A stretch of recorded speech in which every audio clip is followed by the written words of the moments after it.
a resistência vai se acabando a cada dia, os padres estão saindo, não? Só tem ele ainda, para completar, consagrou bispos velhos, já com uma certa idade, que também vão falecer e não vão deixar nenhum legado. Então, o histórico dele é um histórico bem complicado. Então, para falar assim, não é, dar a opinião dele, falar sobre alguém, eu creio que ele não tem moral para isso. Tá?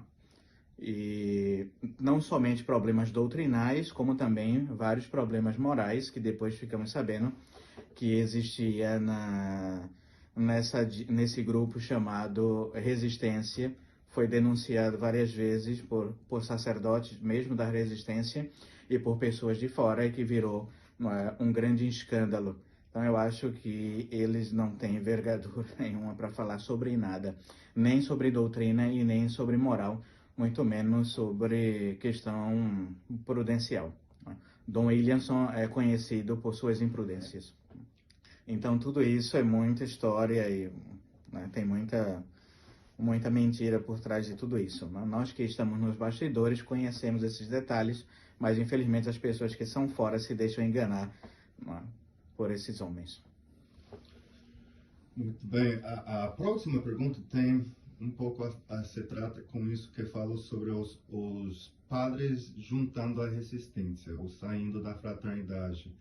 Existe uma situação difícil de padres saindo da fraternidade São Pio X e juntando-se à resistência, porque muitas vezes estamos aprendendo que esses padres saem por outros problemas, que não necessariamente se trata do acordo, às vezes morais e graves.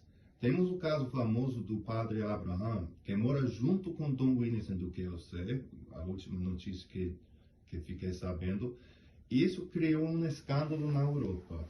E aqui nos Estados Unidos existe o caso de padre Marshall Roberts. Este padre foi denunciado num livro chamado O Rito de Sodomia, muito antes da concepção da resistência. Ele foi expulso da capela da resistência na Flórida, a capela São Miguel Arcanjo, por ser descoberto pelos fiéis de ser um homossexual ativo. Estava cometendo sacrilégio dentro da igreja. A capela depois saiu da resistência e padre Roberts fugiu, banido do lugar. E agora trabalha com padre Pfeiffer. Então, tecnicamente não saiu da resistência também, não. Outra resistência, outras pessoas. Porém, existem casos de outros padres com problemas. Será que tem problemas desses padres morais no Brasil, ou coisa que se trata? E qual tem o papel de Dom Tomás Aquino em tudo isso?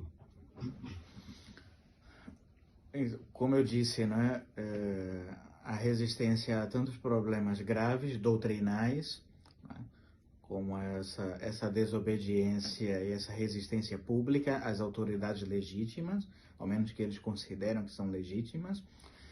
E há também todos esses problemas que envolvem, não é, a fraternidade, e depois ficamos sabendo da resistência. Aqui nos Estados Unidos, eu creio que no começo do ano, ou foi no ano passado mais ou menos, fizeram documentários e várias entrevistas sobre esse tema e publicaram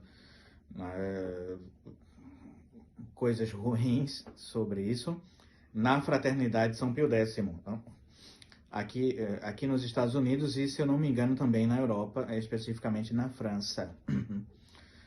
E depois fizeram uma ligação, porque boa parte desses padres foram expulsos da Fraternidade São Pio X e migraram, foram aceitos pela dita resistência, por esse movimento, né, do bispo Williamson. Causou alguma surpresa, né, para todos, como eu disse, né? Muitos saem da Fraternidade São Pio X por desculpa. Né? É uma questão de acordo, eu sou contra o acordo da fraternidade, e vão para a resistência. Porém, estão saindo por outros motivos, seja por esses, da desobediência que nós falamos, ou por problemas morais também, de escândalos.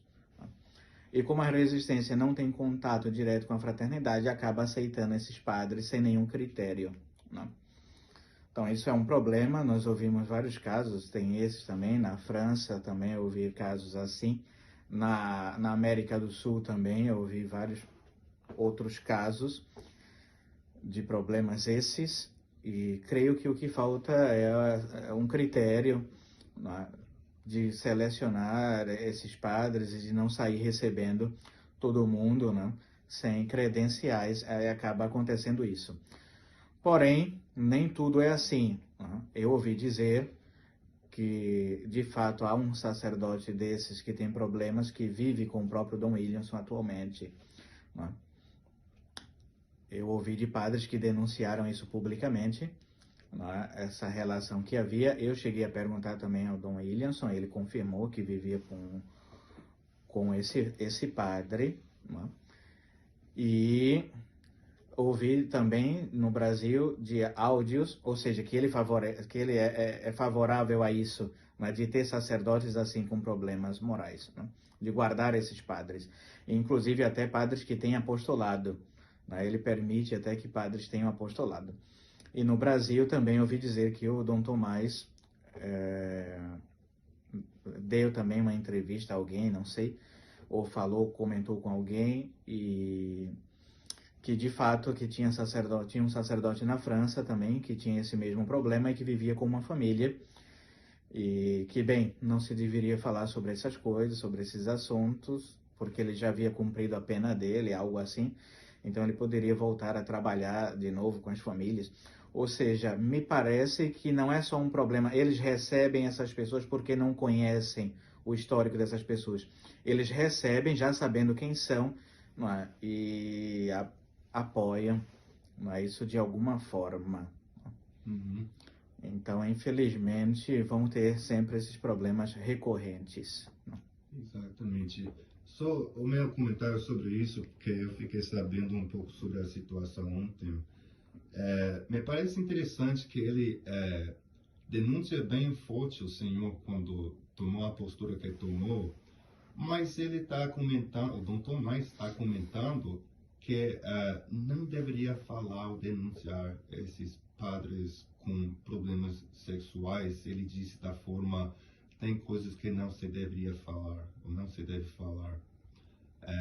Então, me impressionou muito que está muito rápido a condenar o padre que se torna sedicantista, mas tem fotos aqui circulando nos Estados Unidos de Dom Fo com esse padre Marshall Roberts. Nunca denunciaram ele, mas se denunciam os sedicantistas. Me parece estranho isso.